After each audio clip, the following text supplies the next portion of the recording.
महाभारत में भगवान श्री कृष्ण द्वारा अर्जुन को दिए गए वचन आज भी हमारे जीवन के लिए बहुत उपयोगी हैं। अगर मनुष्य इन वचनों को आत्मसात कर ले तो उसका जीवन अवश्य ही सफल हो जाएगा। आज यहाँ हम ऐसे ही 15 अनमोल वचनों के बारे में जानेंगे।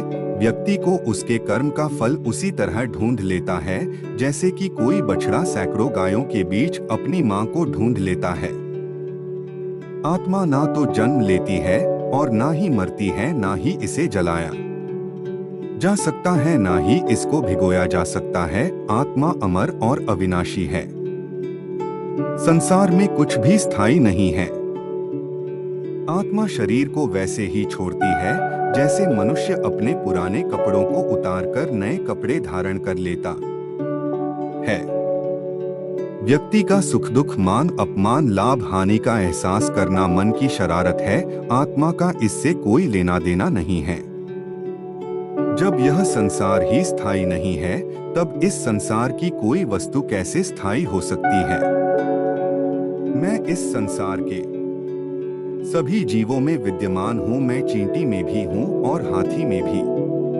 संसार के सारे रिश्ते नश्वर हैं और केवल शरीर से जुड़े हुए हैं। जैसे ही व्यक्ति की मृत्यु होती है और आत्मा शरीर को छोड़ देती है, आत्मा का शरीर से जुड़े रिश्तों से कोई नाता नहीं रहता। मेरे तुम्हारे हम सबके कई जन्म हो चुके हैं। ना तो यह मेरा आखिरी जन्म है और ना ही यह तुम्हारा आखिरी जन्म है। वर्तमान परिस्थितियों में जो तुम्हारा कर्तव्य है वही तुम्हारा सच्चा धर्म है।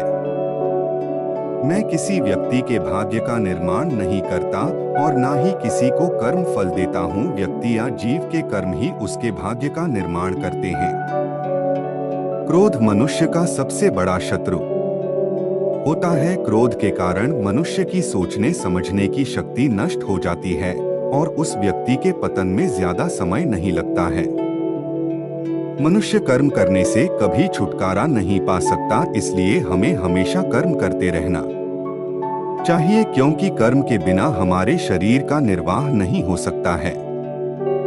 परिवर्तन होना ही इस संसार में स्थायी है, इसलिए मनुष्य को परिवर्तन से कभी नहीं घबराना चाहिए। मनुष्य का अपने मन को नियंत्रित रखना किसी घोड़े के नवजात शिशु को नियंत्रण में रखना जितना कठिन कार्य होता है। इंद्रियों के वश में होने से मनुष्य के जीवन में केवल विकार और परेशानियां ही आती हैं। मनुष्य के जीवन में सुख दुख का आना जाना सर्दी और गर्मी के आने जाने के समान है, इसलिए हमें इन्हें सहन करना सीखना होगा। निर्बलता ईश्वर देता है, लेकिन मर्यादा मनुष्य का मन स्वयं निर्माण करता है। जीवन में मनुष्य को अपनी वाणी को संयम में रखना चाहिए, क्योंकि वाणी से दिए हुए घाव कभी भी भरे नहीं जा सकते। मनुष्य अपने जीवन में उनके लिए शोक करता है जो इसके योग्य नहीं है। बुद्धिमान व्यक्ति किसी जीवित या मृत के लिए शोक नहीं करता है। मैं हमेशा तुम्हारे साथ और तुम्हारे आसपास ही रहता हूँ, चाहे तुम कुछ भी कर रहे हो। जो हुआ अच्छा हुआ और जो होगा अच्छा ही होगा। स्वयं को मुझ पर छोड़ दो, केवल अपने कर्म पर ध्यान दो। कर्म ऐसा करो जो स्वार्थ रहित और पाप रहित हो। मनुष्य को जीवन में समय चाहे जैसा भी हो अपने परिवार के साथ रहना चाहिए। परिवार पर यदि सुख आता है तो वह बढ़ जाता है और यदि दुख आता है तो वह बट जाता है। मनुष्य को अपने कर्तव्य के पथ से कभी नहीं हटना चाहिए। यह मूर्खता है, क्योंकि इससे न तो तुम्हें स्वर्ग की प्राप्ति होगी और न ही तुम्हारी कीर्ति बढ़ेगी। भगवान श्री कृष्ण कहते हैं कि सत्संग अर्थात अच्छे लोगों का साथ ईश्वर की कृपा से मिलता है, परंतु कुसंगति में पड़ना मनुष्य के अपने ही हाथों में होता है। वह मनुष्य जो सभी इच्छाओं को त्याग देता है, मैं और मेरा की लालसा और भावना से मुक्त हो जाता है, उसे शांति प्राप्त हो जाती है।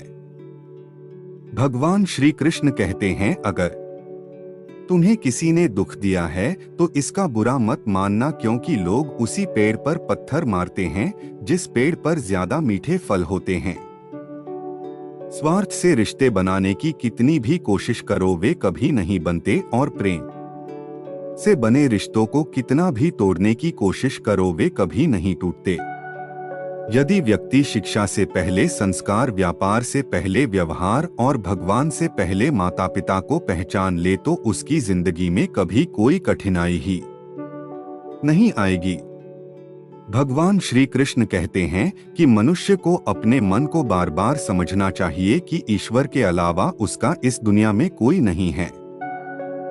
भगवान श्री कृष्ण कहते हैं कि परिवर्तन ही इस संसार का नियम है। कल जो किसी और का था आज वो तुम्हारा है और कल किसी और का होगा।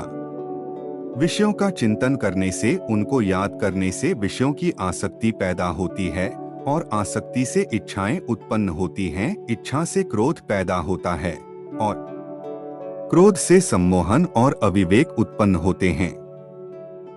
जो कुछ तुम्हारे साथ हुआ है अच्छे के लिए हुआ है और जो हो रहा है अच्छे के लिए हो रहा है। जो होगा वह भी अच्छे के लिए ही होगा।